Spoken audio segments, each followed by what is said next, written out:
CC की संरचना क्या है? सीसी की संरचना इसके बारे के अंदर अपन देखते हैं। इससे पहले अपन ने पूरी कोलन देख ली, कोलन के जो भी चैप्टर हैं वो भी देख लिए। अब अपन कोलन के बाद अब सीसी की जो एक्स्ट्रा इन्फॉर्मेशन है वो भी देख लेते हैं।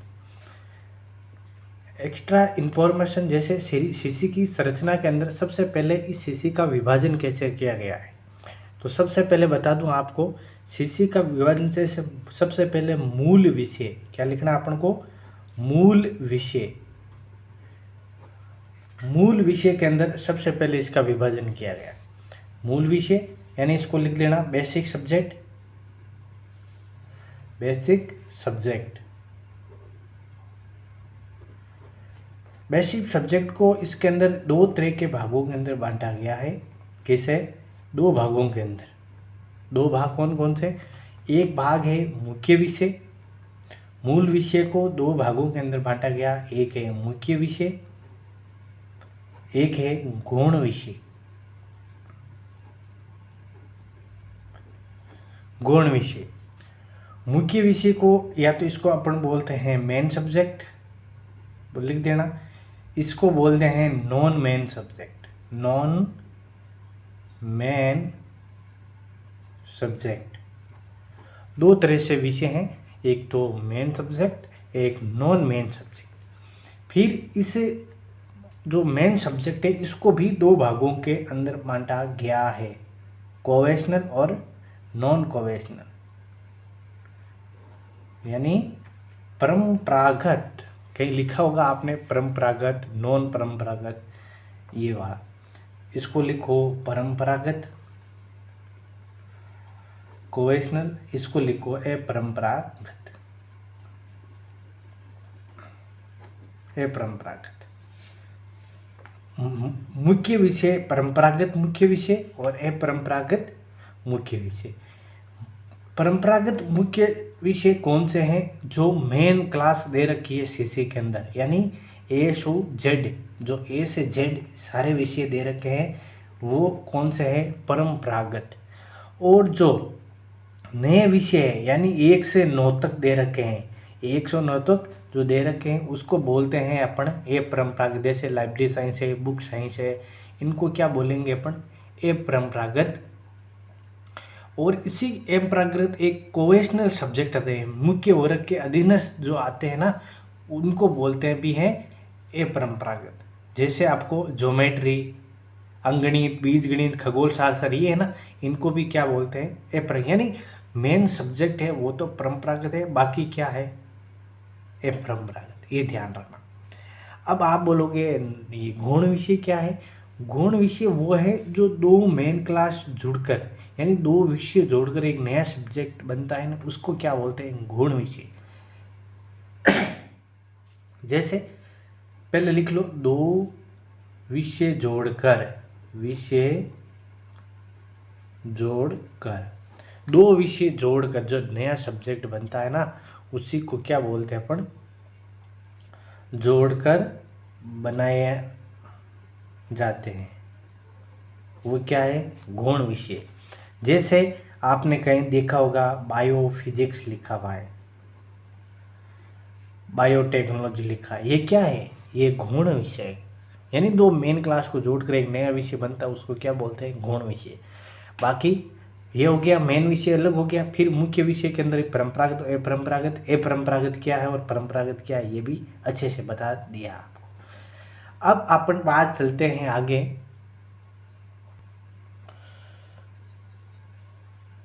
आगे बात करते हैं तो अभी जब मेन विषय बन भी गए, मुख्य विषय भी बन गए, फिर इसके अंदर सीसी के अंदर और विषय बनने शुरू हो गए। जैसे ज्ञान जगत का विस्फोट हो गया अपरंपरागत सब्जेक्ट के अंदर। जब ज्ञान जगत का अनेक विस्फोट हुआ, नए नए विषय बनाए, तो सीसी के लिए और सीसी में प्रोविजन किया गया।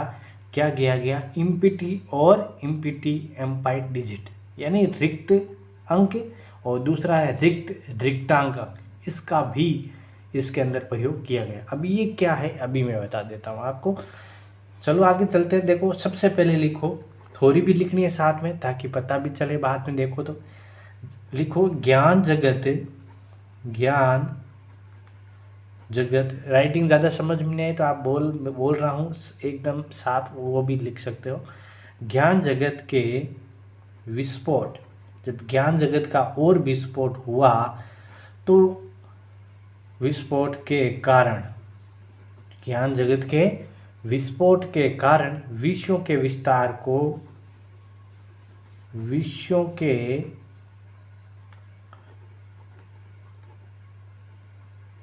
विस्तार को सीसी में शामिल करने के लिए, सीसी में शामिल करने के लिए, अब जब नए विषय आएंगे तो उनको अब सीसी में शामिल कैसे करेंगे उसकी बात कर रहा हूँ। करने के लिए रंगनाथन ने क्या बनाया, एक इम्पिटी डिजिट,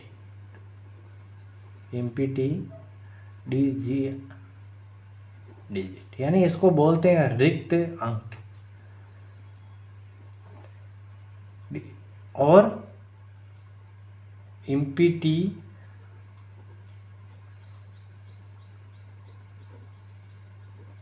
इम्पिटाइंग डिजिट, इसको बोलते हैं रिक्तांग अंक का प्रयोग किया गया। अभी रिक्त, इम्पिटी और इम्पिटाइंग डिजिट का किसके लिए, अंतर्वेशन, ये दो होते हैं, अंतर्वेशन और बहिर्वेशन। इम्पिटी और इम्पिटाइंग डिजिट का प्रयोग किसके लिए होता है, अंतर्वेशन के लिए, ये ध्यान रखना। अब इम्पिटी डिजिट क्या है और इम्पाइट, इसके अंदर तीन यूज किए गए हैं। टी, इम्पिटी डिजिट लिखा रहा हूं पहली, टी, वी और एक्स, ये तीनों क्या है, इम्पिटी डिजिट, ये तीनों क्या है, इम्पिटी डिजिट। और इम्पिटी इम्पाइट डिजिट क्या है, यू, डब्ल्यू और वाई। अब याद कैसे होगा सर, ये बहुत सिंपल है, टी यहाँ आ गया, टी यू आ गया, पाँच वी यहाँ, डब्ल्यू यहाँ, एक्स यहाँ, वाई यहाँ, बस एक इसमें एक इसमें, तीन 6 डिजिट, टी से शुरू करना है, वाई तक लिखना है, एक इसमें एक इसमें, इसी को बोलते हैं अपन इम्पिटी डिजिट। अब इम्पिटी डिजिट क्या है, इम्पिटी डिजिट यानी जो मेन क्लास के अंदर है, अपन जो मेन क्लास दे रखी है सीसी के अंदर, उसके अंदर जो भी है, जैसे के एक्स क्या है, एनिमल हस्बेंड्री, वो क्या है, इम्पिटी डिजिट। और इम्पिटी एम्पिटी जो मेन क्लास में नहीं दे रखे हैं वो क्या है, इम्पिटी एम्पाइटिंग डिजिट। समझ में आ गया ना यहाँ तक, ठीक है। अब सीसी के अंदर इससे भी काम नहीं चला तो एक जेड आपको पता है, जेड भी कई जगह लिखा हुआ, जैसे जेड को भी क्या माना हुआ है, इम्पिटी, यानी मेन क्लास के अंदर जो दे रखा है वो इम्पिटी डिजिट अपन को मानना पड़ेगा। और इम्पिटी एम्पाइट डिजिट मेन क्लास के अंदर लिए उसके अधीनस्थ आते हैं, उनको अपन बोलते हैं इम्पिटी एम्पाइटिक डिजिट। यहाँ तक समझ में आ गया, चलो आगे चलते हैं। आगे बात करते हैं अपन कोनिनल क्लास यानी समकक्ष वर्ग के लिए रंगनाथन ने प्रमाणिक वर्ग का भी प्रयोग किया गया। अब जब मेन क्लास तो बन गई, अपन इम्पिटी एम्पाइटिक डिजिट भी बना दिया, इससे काम शुरू हुआ नहीं पूरा, तो इसका काम नहीं हुआ तो एक कोनिनल क्लास नाम से और बनाई गई, उसको बोलते हैं समकक्ष वर्गों के लिए। कौन सा वर्ग, समकक्ष वर्गों के लिए प्रमाणिक वर्ग का उपयोग किया गया था। कैसे, अभी मैं बताता हूँ। और इसका भी पिछली लाइब्रेरी भर्ती के अंदर एक क्वेश्चन आया था, पहले तो थोड़ी लिखो आप, समकक्ष वर्ग। समकक्ष वर्ग क्या बोलते हैं, यानी एक ही वर्ग, कई सारे वर्ग एक ही समान हो, उसको बोलते हैं अपन समकक्ष वर्ग। अभी उदाहरण दूंगा तो समझ में आएगा। समकक्ष वर्गों के लिए रंगनाथन ने कोनिनल क्लास, कौन सी क्लास,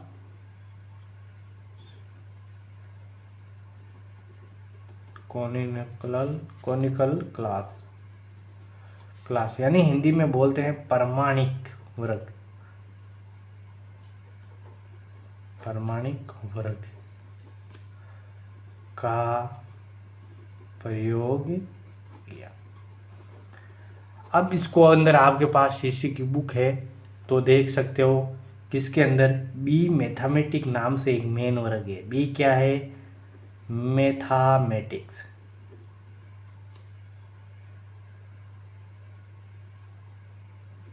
मैथमेटिक्स बी मैथमेटिक्स के अंदर आपको मिलेगा B1, B2, B3, B6, B9।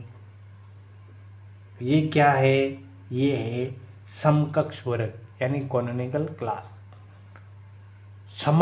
एक समान आने वाले क्लास। जैसे B1 क्या दे रखा है मैथमेटिक्स के अंदर? अंक गणित।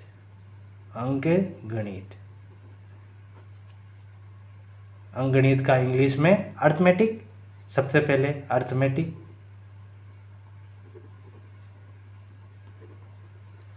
दूसरा दे रखा है बीज गणित। B2 क्या है? बी से बीज गणित।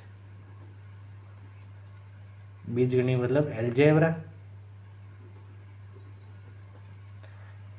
B3 दे रखा है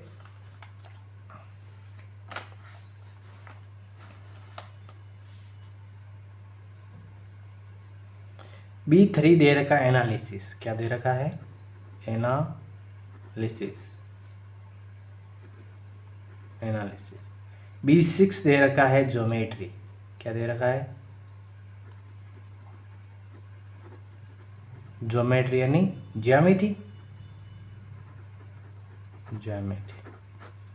और B9 दे रखा है एस्ट्रोनॉमी।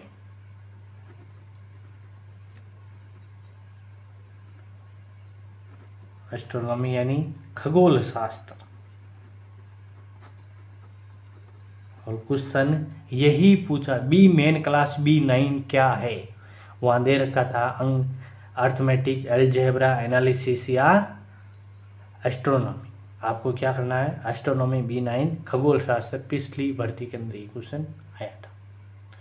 कॉनोनिकल क्लास का मतलब होता है एक ही मुख्य वर्ग में कई सारे समान महत्व वाले मुख्य वर्ग, उसी को क्या बोलते हैं? कॉनोनिकल क्लास।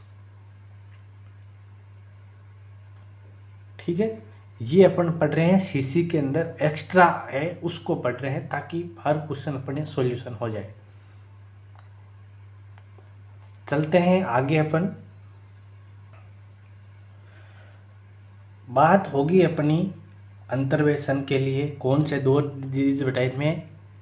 अंतर्वेशन के लिए एम्पिटी डिजिट और एम्पाइटिक डिजिट। एम्पाइटिक डिजिट, ये थी बात अंतर्वेशन की।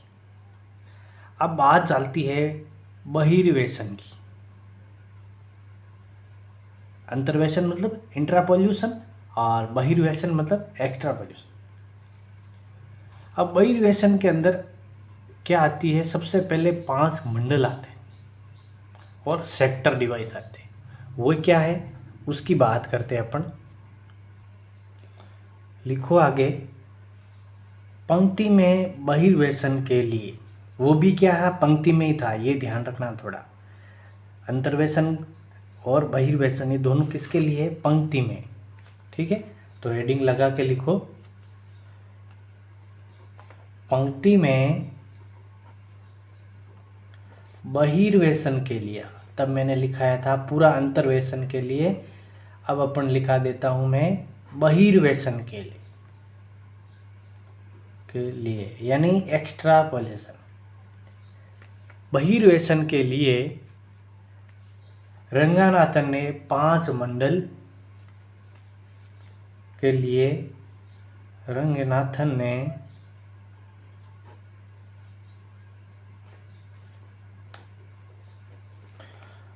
5 मंडल, 5 मंडलों, कौन कौन से है 5 मंडल? कोष्टक में लिखना, छोटी ABCD का A, 0, 1, बड़ी ABCD का A और कोष्टक।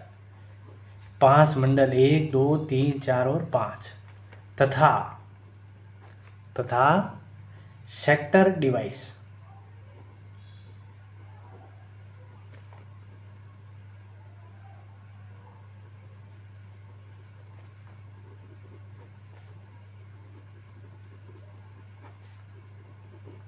सेक्टर डिवाइस, इसी सेक्टर डिवाइस को अपन क्या बोलते हैं, गैप डिवाइस। कहीं सेक्टर डिवाइस लिखा होगा, कहीं गैप डिवाइस लिखा, बराबर ही है, दोनों सेम है। 5 मंडल, इसी 5 मंडल को अपन क्या बोलते हैं, जोन के मंडल नियम। और अभी एक क्वेश्चन आया था, जोन के 5 मंडल कौन कौन से हैं, उसकी बात की थी। और इसी को क्या बोलते हैं, जोन का मंडल नियम। जोन का मंडल नियम क्या है, स्मॉल ए, 0, 1, कैपिटल ए और कोष्ठक। ये 5 है, ये क्या है, मंडल, जोन के 5 मंडल। जैसे कहीं लिखा होगा, आपको मिल जाएगा, ऐसे लिखा जाता है इस मंडल को, ये भी बता देता हूँ, ZA, फिर आता है ZA0, फिर आता है ZA1, फिर आता है ZA और फिर आता है Z कोष्ठक मंडल। इस तरह लिखा जाता है इसको। इस ए का मतलब आपको क्या पता है, मेन क्लास के अंदर क्या लिखा हुआ, ए स्मॉल ए, जनरलिया। जनरलिया। 0 का मतलब है, आपको पता है, दशा संबंध। दशा संबंध के अंदर 0 का प्रयोग किया जाता है। 1 का मतलब है 1 से 4 तक जो नॉन मेन क्लास है वो बात, यानी अपरंपरागत। ये है मेन क्लास, मेन क्लास ए से जेड तक। और कोष्ठ का मतलब होगा है कोष्ठक 9 विषय। ये बात किसकी हुई, अपनी पंक्ति में बहिर्वेशन अंतर्वेशन बताया था, एनपीटी एम्पेटाइल डिजिट। बहिर्वेशन क्या है, 5 मंडल और sector device, gap device. Gap device का मतलब जैसे 1 से 4 तक तो दे रखा है, बाकी खाली छोटे हुए, उसको बोलते हैं अपन गैप डिवाइस। ठीक है। अब बात इससे आगे चलते हैं, सिस्टम और स्पेशल, वो भी बात कर रखी है, सिस्टम क्या है और स्पेशल क्या, ये बात अच्छे से बता रखी है वीडियो के अंदर। फिर भी आप लिखना चाहो तो एक बार और लिख लो, सिस्टम और स्पेशल क्या है। सिस्टम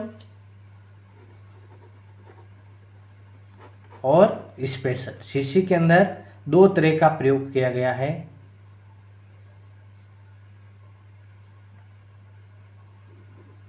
स्पेशल सिस्टम है, आपको पता है, कालक्रम अनुसार, कालक्रम से इसको लिखा जाता है, कालक्रम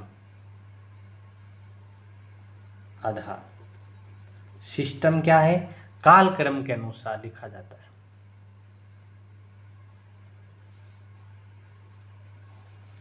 जैसे कहीं लिखा होगा LB, जैसे L क्या है, मेन क्लास, L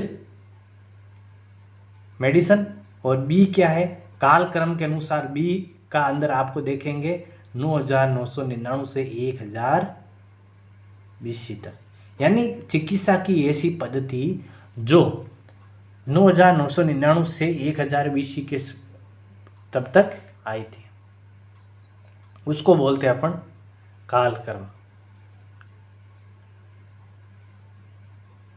समझ में आ गया, ये है सिस्टम।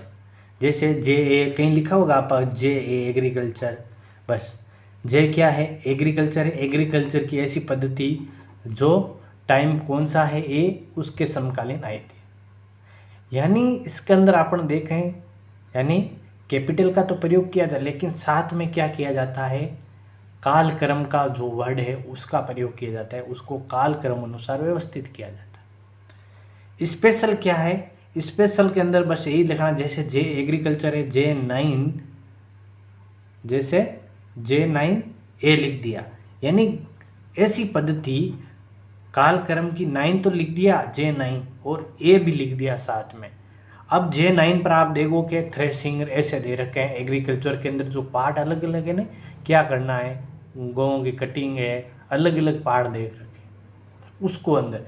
अगर आपको ये है स्पेशल,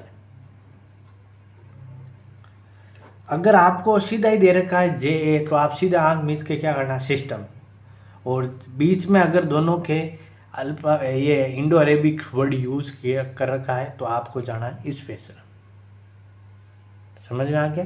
तो ये थी सिस्टम और स्पेशल, ऐसे बहुत अच्छे से पढ़ा रखा है सिस्टम और स्पेशल, ये आपको एक बार मैंने और बता दिया। जैसे एक और देखो, जैसे J9D दे रखा है, यानी JN एग्रीकल्चर है, 9D के अंदर जब आप एग्रीकल्चर के अंदर वहाँ लिखा हुआ है J9D का लिखा हुआ है डेयरी फार्मिंग, डेयरी फार्म, इस तरह ये नंबर दिया है। यानी अगर स्पेशल है कार्यक्रम के अनुसार और सिस्टम है कालक्रम अनुसार, और स्पेशल है विकास क्रम अनुसार, जैसे जैसा विकास हुआ विकास क्रम, बस थोड़ा सा ये ध्यान रखना है। फिर आवर्तन और स्तर ये भी बढ़ा रही है, राउंड क्या है, लेवल क्या है, ये भी बता दिए मैंने। PME इनके होते हैं राउंड, और PST इसके होते हैं स्तर। ठीक है, ये भी अच्छे से पढ़ा रखा आपको। तो सिस्टम स्पेशल भी पढ़ लिया अपन ने, और अंतर्वेशन बहिर्वेशन भी पढ़ लिया। नेक्स्ट क्लास के अंदर CC की और कोई विशेषता हो तो अपन पढ़ने का प्रयास करेंगे। इसके बाद शुरू करेंगे अपन DDC, ताकि CC अपन को अच्छे से पूरा पढ़ना चाहिए, एक एक पॉइंट टू पॉइंट, फिर अपन DDC के अंदर जाएंगे। तो मिलते हैं अपन एक नए वीडियो के साथ। अगर आपका कोई डाउट हो तो मुझे क्वेश्चन भेजिए, मैं आपका सॉल्यूशन हो जाएगा उसका। एक नए वीडियो के साथ मिलते हैं अपन, तब तक ले आप सभी को जय श्री कृष्णा, राधे राधे।